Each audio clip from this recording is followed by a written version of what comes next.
Mapayapang araw po mga kapanalig. Yan yung brother Nico Cruz. Kumusta po kayo? Bago po ang lahat, ano po ang dapat nating laging tatandaan, laging iisipin, laging sasabihin? Ano man ang ating ginagawa or saan man tayo naroon, God is forever in control. Shout out sa aking Kuya Ronnie. 28 comments sa episode 23 na kung magtitiwala ka sa akin nang walang humpay, ibig sabihin tuloy-tuloy, mapapalitan ang iyong pananaw. Mapapalitan ang iyong pananaw. Kung ang pananaw mo ay ikaw ay hinamak, mapapalitan yan ng pagmamahal. Dahil ang Diyos ay mapagmahal. At kung ang pinagdadaanan mo lagi ay lagi kang nagagalit, mabilis kang magalit, ang Panginoon ay slow to anger, very gracious, very merciful, abounding in mercy. Psalms 103, 108. Isa pang tanong, ano po ang take home ninyo sa episode 23 na napakaganda? Ano po ang mga pinagagawa sa atin ni Lord Jesus Christ? Sinulat po ba ninyo yan? Ano mangyayari pagka dumepende tayo sa ating sariling kakayanan? Yung ibang mga tao ay sila ay kumakaripas, tuliro, lagari rito, lagari roon, super busy, at sila ay people pleaser, nalimutan nila maging God pleaser. Pero sabi ni Lord Jesus Christ, kung dedepende ka sa akin, magtitiwala ka sa akin, anak, ay magkakaroon ng glorious adventure, magkakaroon ka ng glorious, ibig sabihin malulhati na pakikipagsapalaran sa buhay. Yes, ang buhay ay pakikipagsapalaran po. Hindi natin alam mangyayari mamaya, unknown po yan.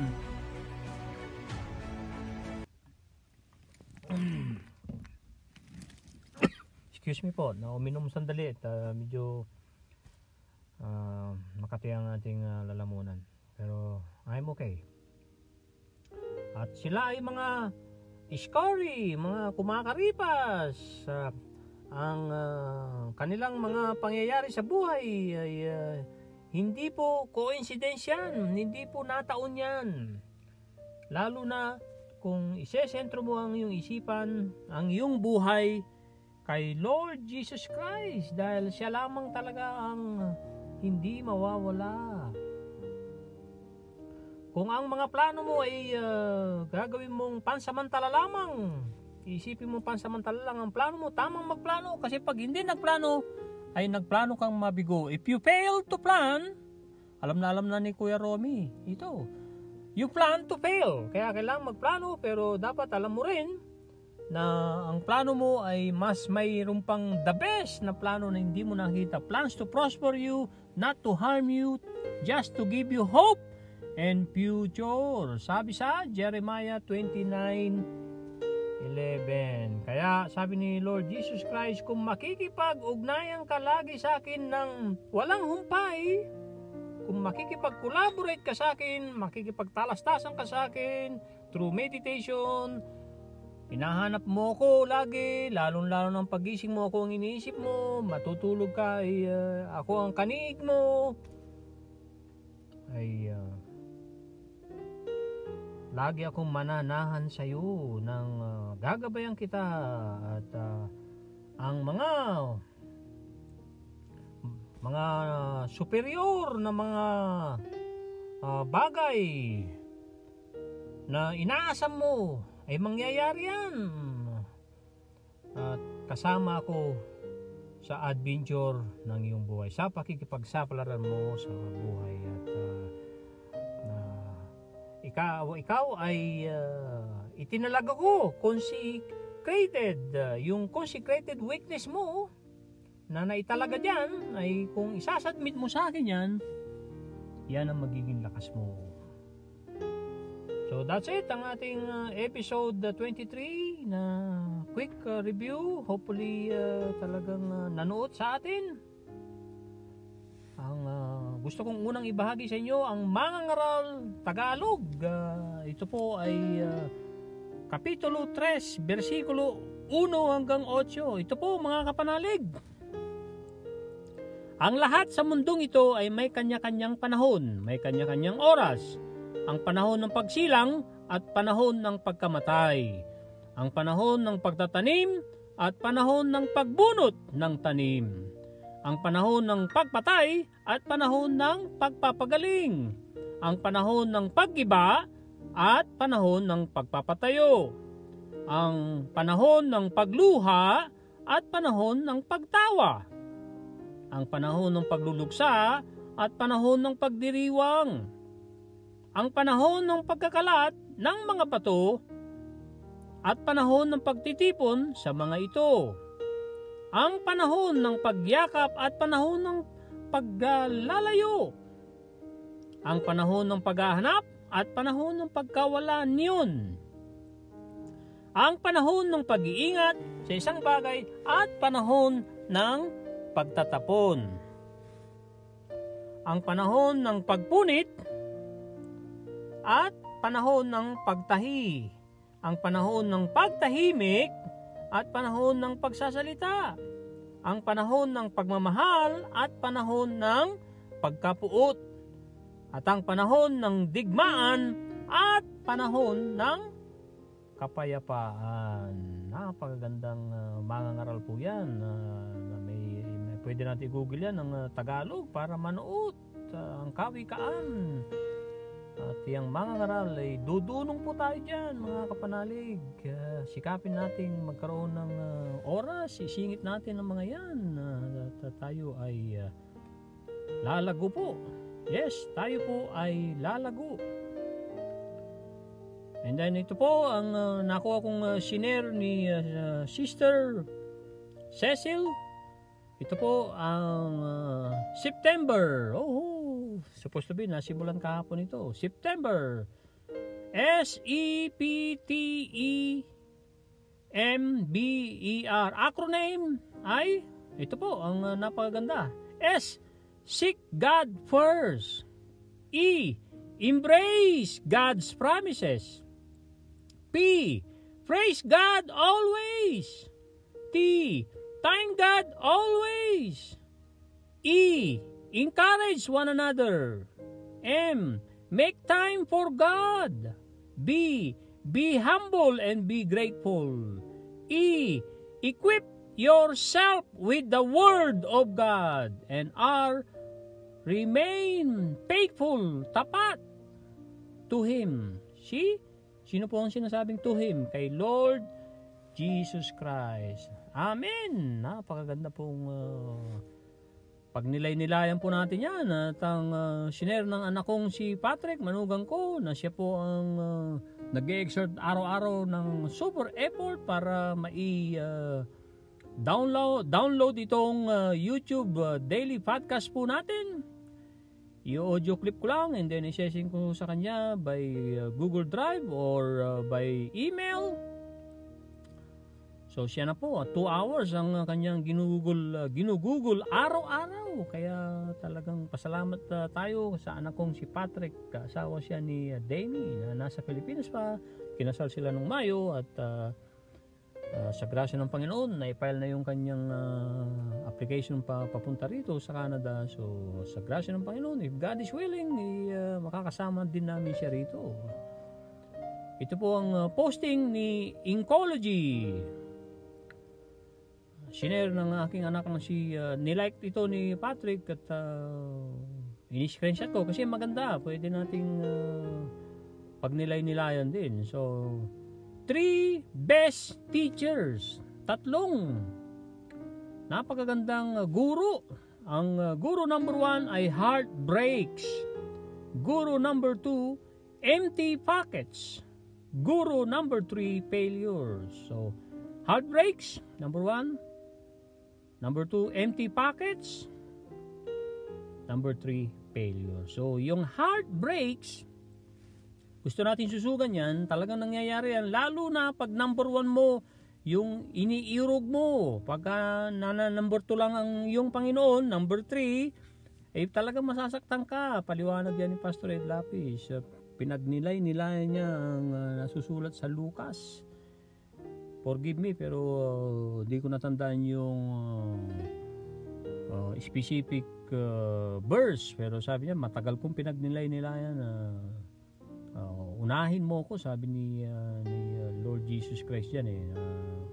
So sabi naman ni Pastor Ed Lapis, pati ba ang nanay ko, hindi ko pwedeng unahin? Number 1 ang nanay ko. Napaka-importante sa buhay ko, nanay ko.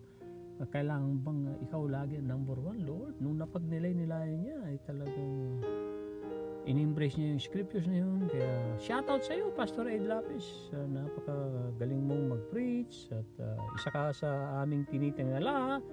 Maparat kami na ikaw ay Pilipino, kapwa Pilipino. Napakaganda ng mga turo mo.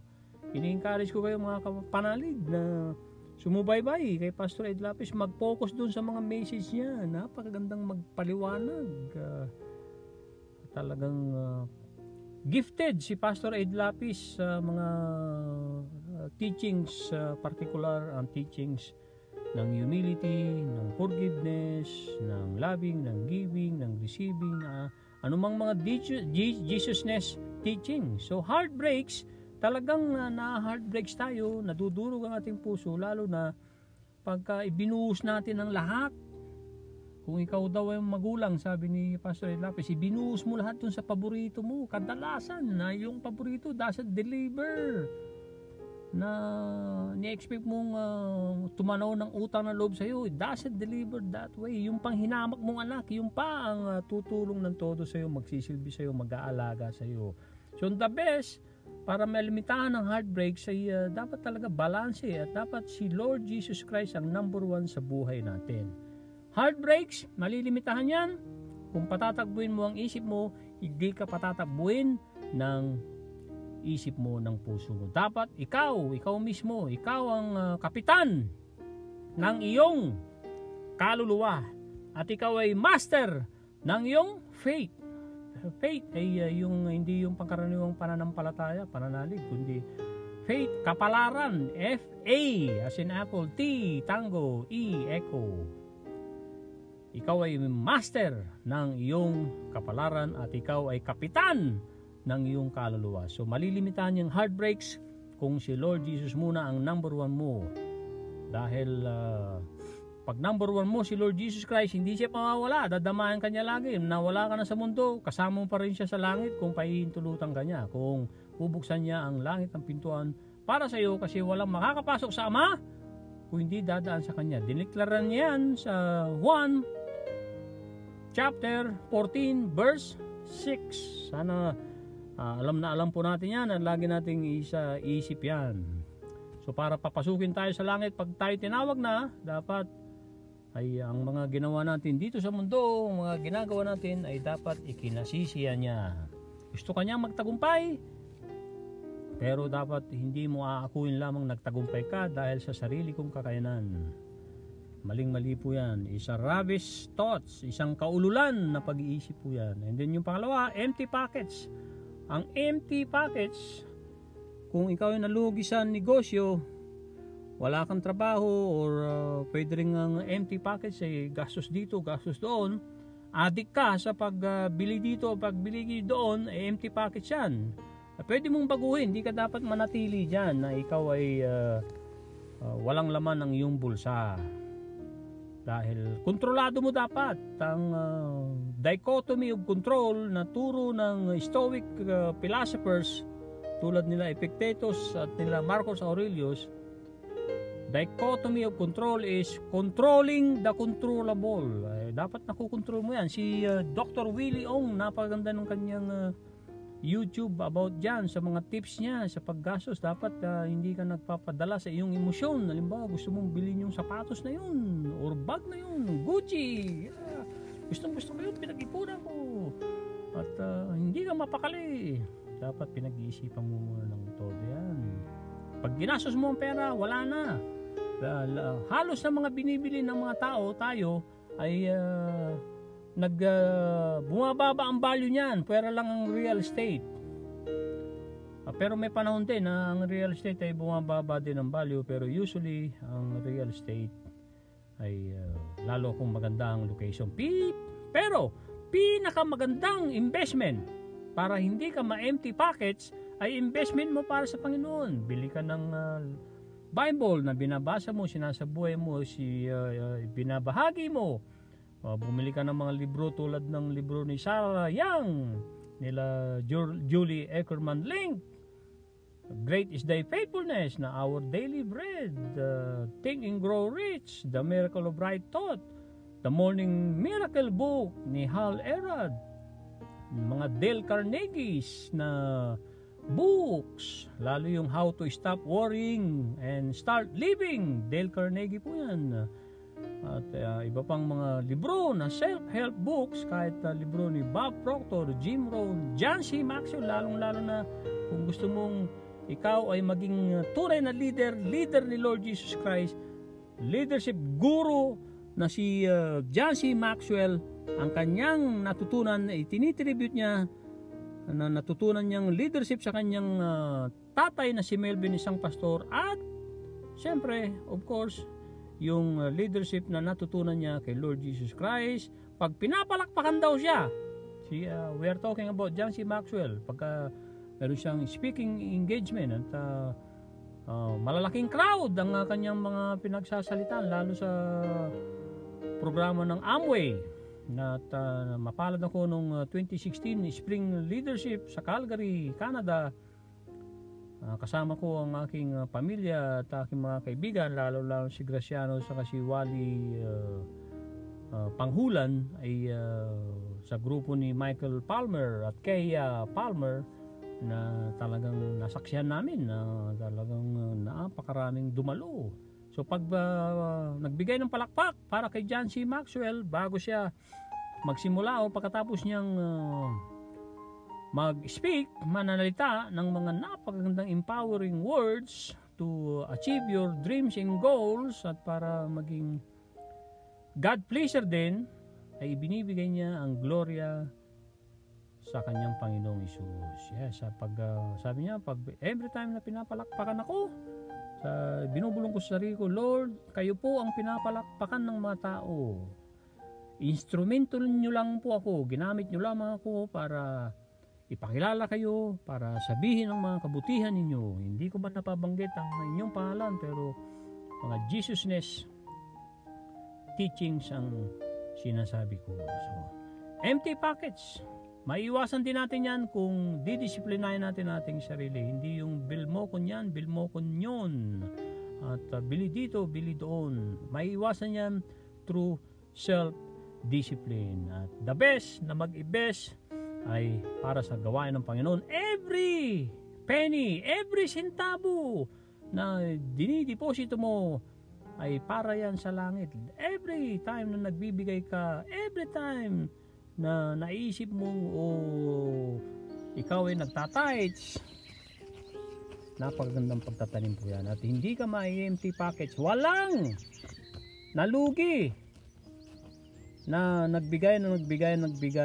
Wala pong naghirap ng mga tao. Dahil ang Diyos, sabi ni Pastor Lapis, ayaw niyang may utang tayong mga tao. Pag nagbigay ka, bibigyan ka uli, at napakarami pang mga ibibigay niya. Ililigtas ka pa niya sa mga affliction, sa mga aksidente, at mga iba pang hindi mo mapawari. Yung failures naman, ang failure ay kung tatanggapin mong permanente yan, na ikaw ay ginapi, nagapi, natalo, ay talagang failure yan. Pero ang failure, kung titignan mo as a stepping stone, ano man ang yung kinasasadlakan ngayon, kapanalig, hindi ka dapat manatili dyan. And the best key, susi para magtagumpay, ay kilalanin mo ang Diyos mong si Kristo, kilalanin mo ang kataas-taasan Diyos na namatay sa krus para sa ating mga kasalanan, at gawin mo ang kanyang mga kalooban, at yung failure mo na yan, magiging stepping stone mo yan para ikaw ay magtagumpay. So yan po ang ating picture sa heartbreaks, empty pockets, at failures. Maraming salamat sa iyo, anak ko Patrick, at Incology, na nag-share nito. At ang Psalms 119 verse 114 na nakuha ko sa John C. Maxwell quote, "You are my hiding place and my shield in your word." Psalms 119 verse 14. You are my hiding place and my shield. My hope is in your word. Oh, napakaganda po. At ang nakuha pa na isa sa John C. Maxwell quotes, mga taga-subaybay ni John C. Maxwell, mayroon pong grupo niyan, nasa group chat sa Facebook Messenger. Kung mag-imagine po kayo ng bilog, at ito po ay maliit na bilog, and then palaki ng palaki yung bilog, ito po ang magiging diagram ng comfort zone. Kung yung comfort zone mo na maliit, yan ay ikaw ay pale, na pakiramdam mo ay safe ka dyan and in control, ay nagkakamali ka kapanalig. Never na magtatagumpay ka pagka nanatili ka lang. Si Lord Jesus Christ sa kanyang leadership secrets, na isa sa leadership secrets ni Lord Jesus Christ sa libro ni Dr. Mike Murdock, si Lord Jesus Christ ay hindi nanatili sa kanyang tahanan. Siya ay lumayo. Ang radius niya ay buong Israel. Siya ay pumunta sa synagogue, pumunta sa ganito, sa templo, sa ganyan, sa ganon. Dumayo sa mga kaibigan niya sila Mary, Martha, and Lazarus. At pumunta pa sa bayan ng pagan na kinatagpo yung babaeng umiigib sa balon. Napakagandang encounter po yun. Basahin po natin ang gospel. Ang susunod na diagram ay fear zone. Ang fear zone ay affected by others' opinion, find excuses, lack self-confidence. So yan ang takot na zone. Iwasan po natin yan kung tayo ay nasa fear zone na bahagi ng ating buhay na tayo natatakot. Huwag tayong manatili dyan kapanalig. Ang sabi ni Dr. Caroline Leaf, fear is much dangerous than the virus nung panahon ng pandemic. So ang takot ay mas delikado kaysa sa virus na corona. Kita nyo, lumipas na po ang corona sa grasya ng Panginoon. Dahil tama si Mangaral King Solomon, lahat na may panahon. Ang third zone ng ating buhay, learning zone. The best po ito. Isa sa the best. Kaya malaking diagram po ito, pabilog. Ito po yung mga gagawin natin mga kapanalig sa learning zone. Tulad ni Kuya Romy at iba pang mga kapanalig natin na talagang seryoso na maging estudyante ng buhay. Tulad ni Jim Rohn, siya ay naging seryoso ng estudyante ng buhay. Become a serious student of life, sabi ni Jim Rohn. By reading the Bible, reading Think and Grow Rich, matututo pa, magsusulat, capture dito, capture doon. Nung napapunta siya sa simbahan na 150 tao, at nung natutunghayan niya na classic yung sermon, isinulat niya. Kinuha niya yung message. Siya lang. Sa simbahan na yun, siya lang ang nagsulat. So tayo ba ay nagsusulat? Pag tayo nagsisimba, lalo na pagka gustong-gusto natin, ready pa tayo? Meron ba tayong laging ballpen or papel sa ating bulsa o sa ating jacket? So learning zone, ito po ay deal with challenges and problems. Deal. Huwag mong taguan. Deal. Harapin mo ang mga challenges na yan at mga problems na yan. Parang kawayan. Hindi niya nilalabanan. Tinaharap niya. Sumasayaw-sayaw lang siya. Sayaw, sayaw, sayaw. Pagkatapos ng bagyo ng ginagawa ng kawayan, nakatindig muli.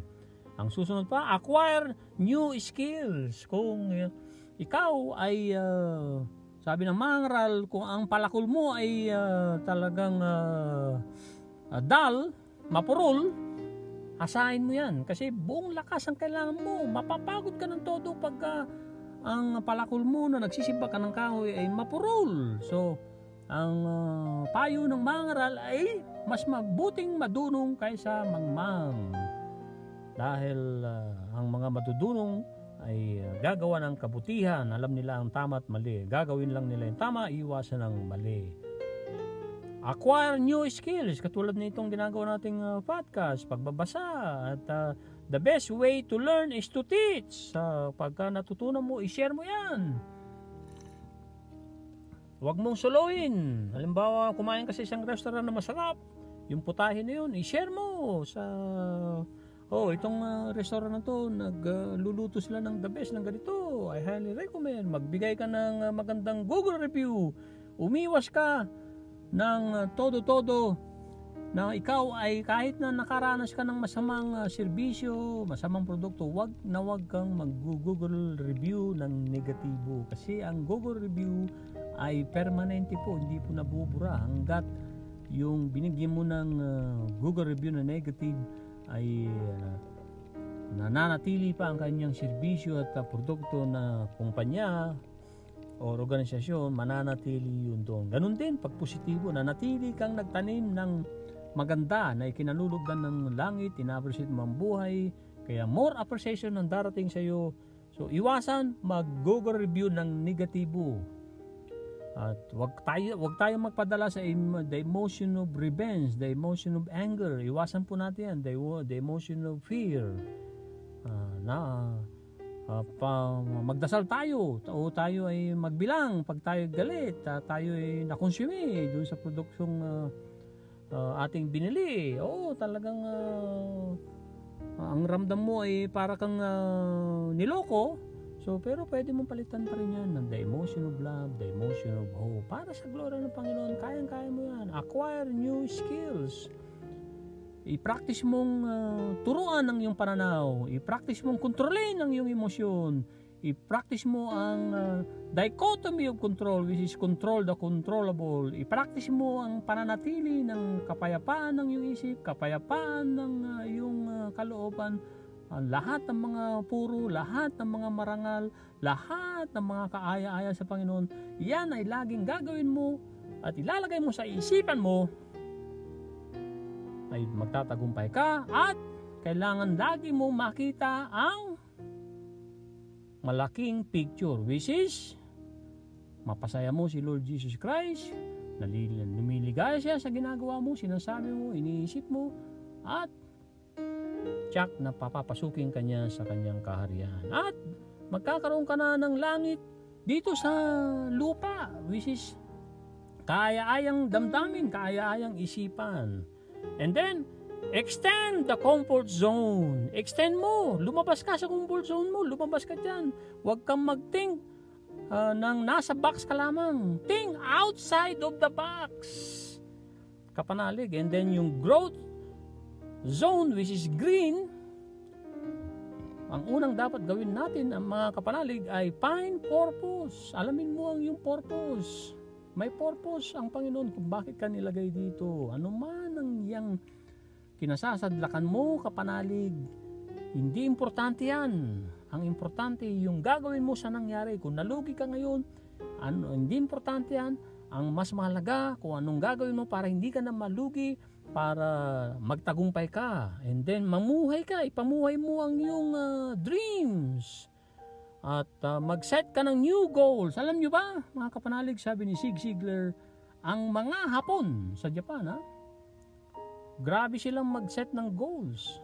Nagsiset sila ng goals for the next 100 years. Ang the best great companies sa Japan, nagsiset ng goals tulad nilang noon na nung sinet nila ang goals nila na sila ay yayaman, uunlad, nung sila ay nagapi at sabi ni Emperor Hirohito, nagapi tayo, tanggapin natin, natalo tayo sa gera, tayo ay bumalik sa buhay natin, tayo ay magsumikap, mahalin natin ang bansa natin. Iyak ang mga Hapon noon. Napanood ko sa YouTube. Pero bumalik pa sila. Sila pa ang naging number 1 na mayaman sa buong mundo noong 1990s. Nag-set sila ng goals na sa car industry, mangunguna tayo. sa ganitong industry, mangunguna tayo. Wow!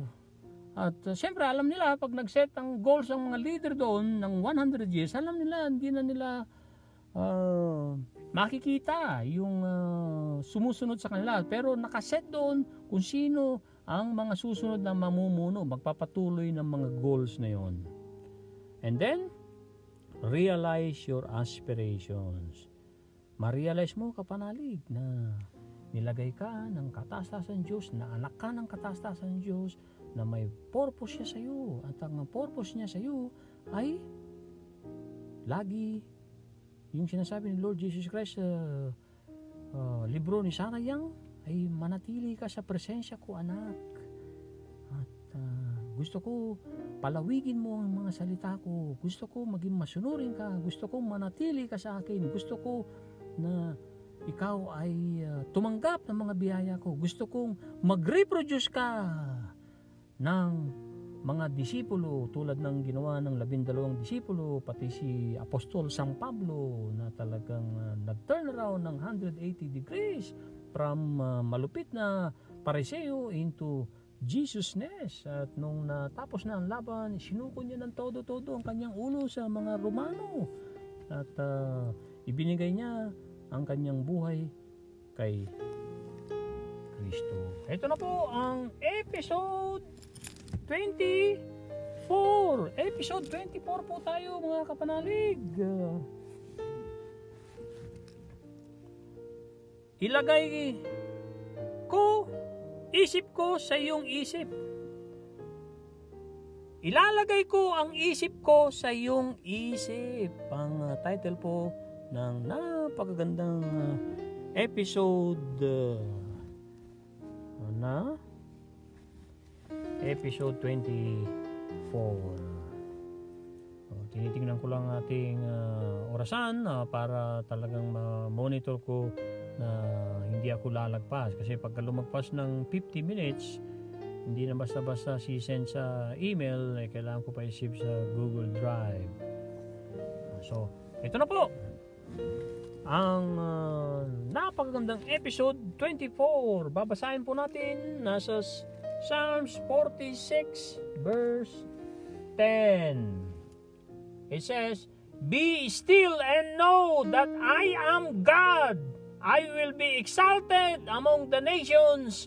I will be exalted in the earth." Wow, tandaan po natin yan na tayo ay be still. Ano pong ibig sabihin ng be still? Maging mapayapa ang ating isipan, kalooban. Be still. Kung ikaw ay namumblema, be still. Itulog mo yan.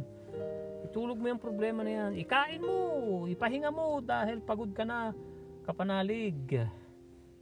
Nasa Luke chapter 10 verse 39 to 42, ang isa sa scriptures for today, September 3, episode 24. Sa grasya ng Panginoon. Luke 10:39 hanggang 42. Ito na po. "And she had a sister called Mary, who also sat at Jesus'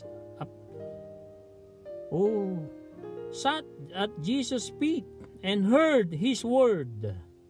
But Martha was distracted with much serving, and she approached him and said, Lord, do you not care that my sister had left me to serve alone? Therefore," inutusan pa niya si Lord Jesus Christ dito, "therefore, tell her to help me." Anong sagot ni Lord Jesus Christ sa verse 41 na napakaganda? And then verse 42, "And Jesus answered and said to her, Martha, Martha, you are worried and troubled about many things, but one thing is needed, and Mary has chosen the good part, which will not be taken away from her." Papuri sa Panginoon. At ang huling scriptures na ibinahagi dito sa episode 24, 1 Corinthians chapter 14 verse 33. 14 nasa verse 33. 1 Corinthians po. It says, "For God is not the author of confusion, but of peace, as in the churches of the saint." Ang Diyos ay hindi gumawa ng kalituhan, kundi ginawa niya ang kapayapaan, lalo na sa mga simbahan. Papuri sa Panginoon. Napagandang scripture. So ito na po ang mensahe ni Lord Jesus Christ sa atin lahat, mga kapanalig. Yes, sa atin lahat. At mamaya sa tulong ng Banal na Espiritu, pag nilayan po natin yung mga malalim na English, ay sinubukan natin Google Translate, inilagay na natin sa notes. In your notes po, mga kapanalig, kailangan tayong kumilos at active participation po dramatically affects our conscious success. Our success conscious. Nakataas na po ang aking mga kamay.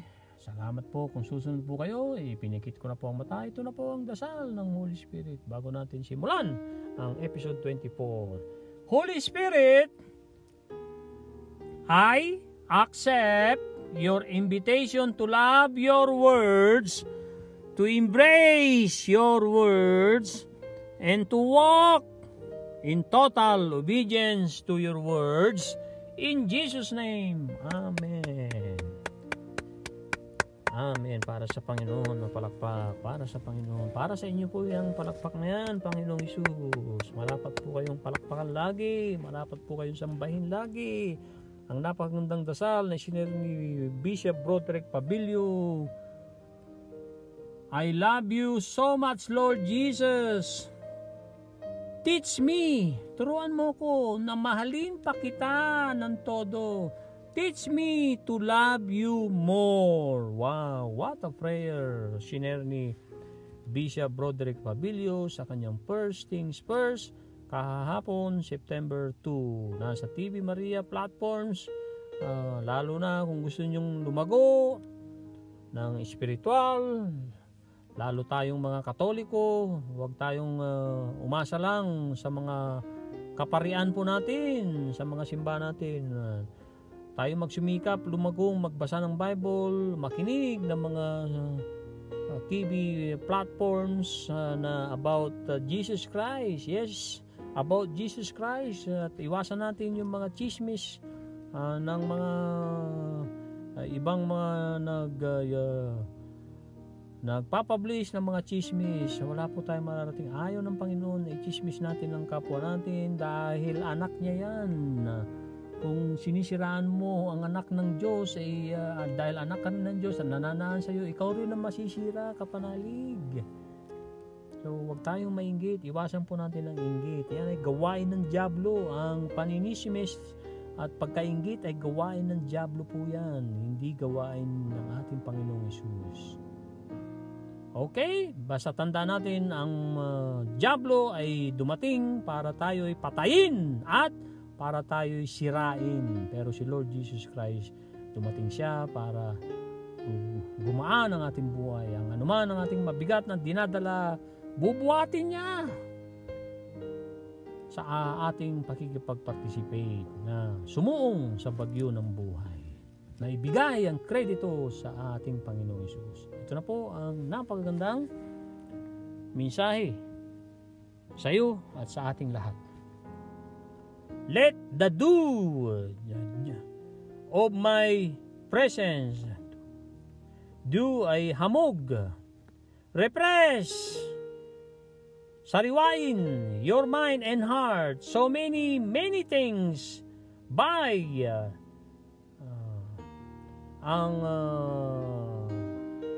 ay ipaglaban, BIE, for your attention in this complex world of instant communication.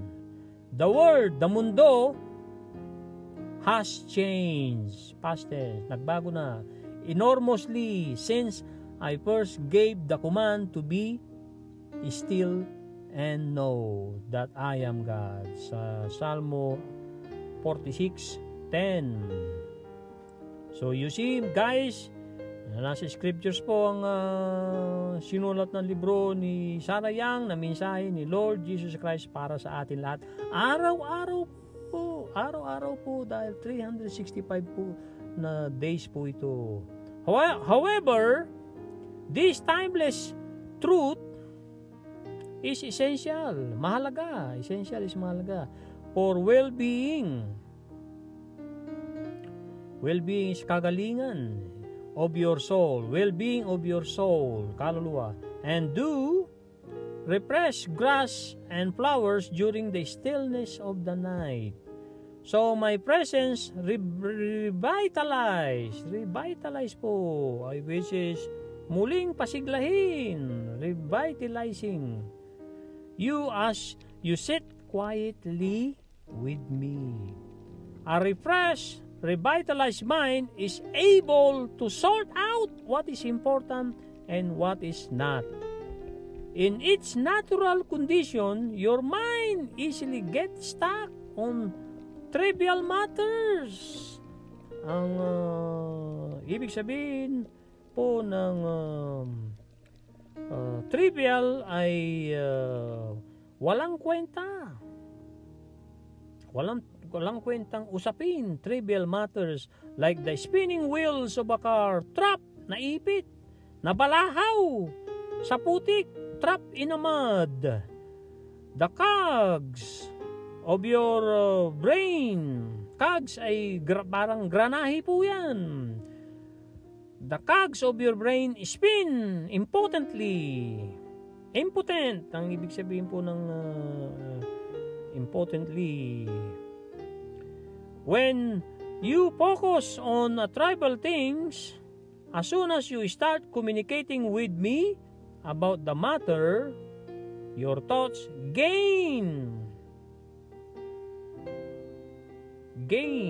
Your thoughts gain traction. Gain ay makakuha. Gain tractions, and you can move on to more important things. Communicate with me continually, and I will put my thoughts into your mind. Yan po natin ang napakagandang title. Ulitin po natin. And I will put my thoughts into your mind. At ilalagay ko ang isip ko sa iyong isip. Wow! Alam niyo po pa mga kapanalig, sabi sa Isaiah, na if I'm not mistaken, Isaiah 55:8, ang iyong isip ay hindi ko isip, ang paraan ko, sabi ng Diyos, ay hindi mong paraan. Pero ngayon, ang isip niya, na isip ng kataas-taasan ng Diyos, ay ilalagay niya sa ating mind. Wow! Papuri sa Panginoon. Praise the Lord! Praise the Lord! Praise the Lord! All for Jesus! Ito na po ang pagnilay-nilay po natin at summarize, at nasa 43 minutes na po. So i-summarize na po natin para umigi ito hanggang 47. So kung ang hamog ng aking presensya ay sasariwain mo, anak, ng iyong buong isip at buong puso, ay gagaling ang buhay mo. Maraming mga bagay ang ipinaglalaban mo, mga kapanalig. Sabi niya, ipinaglalaban mo na ang attention mo sa komplikadong mundo of instant communication. Ito gagawin ko, parang hindi ka nga mapakali. The world has changed. Nagbago na ang mundo ng ang laking pagbabago. Hindi mo masukat. Enormously, exceedingly, huge ang pagbabago ng mundo. Mula noong ibinigay ko ang unang command, ang aking utos, I first gave, at una kong inutos na manatili ka at alalahanin mo na ako ay Diyos.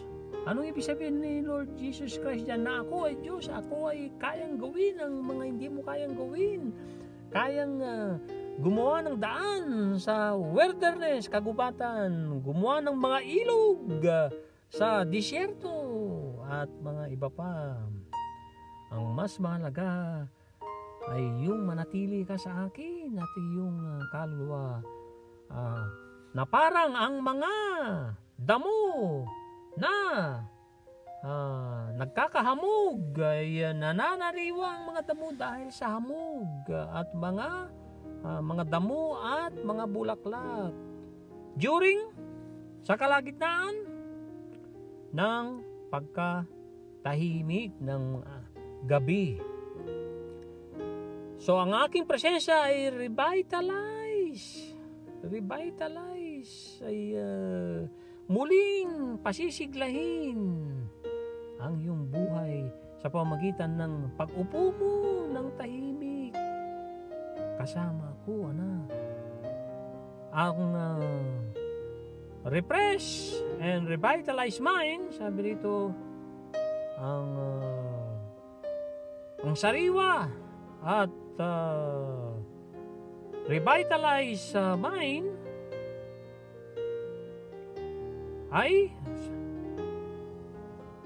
muling pinasigla muling napapasigla ang iyong isip na kayang gawin at kayang gawin ang mga importante at mga hindi importante sa natural na kondisyon ng iyong isip, anak, ay napaka-easy na ma-stuck ka, matrap ka, mabalahaw. At ang iyong parang gulo, parang kotse na natrap, nabalahaw sa putikan, spin ng spin, ikot ng ikot yung gulong, hindi makaahon. At parang granahe, cogs, granahe. Ito ibig sabihin ng cogs ay the person think slowly. Na granahe na nakatusok sa iyong utak na umiikot impotently, walang lakas, walang silbi. Pero kung magpo-focus ka sa akin, kung mananatili ka sa akin, kung pipiliin mo ko yang mga walang kwentang bagay, trivial thing, at sa sisimula mo ng pakikipagtalastasan, pakikipag-collaborate, pakikipag-ugnayan, pakikipagniig sa akin sa mga bagay na yan, ang iyong isip ay gagana, makakakuha, makakabalik sa magandang pag-iisip at magkakaroon ng traksyon ng iyong buhay at makakagalaw ka kahit saan mo gustong pumunta. Ang huling pananawagan ni Lord Jesus Christ dito, mensahe sa episode 24, makipagtalastasan ka sa akin ng walang humpay at ilalagay ko ang isip ko sa iyong isip. Woohoo! Papuri sa Panginoon. At lagi natin tatandaan, God is forever in control. Measure your progress and adjust your plans and actions to become better aligned for success. God bless. Papuri sa Panginoon. Bye now.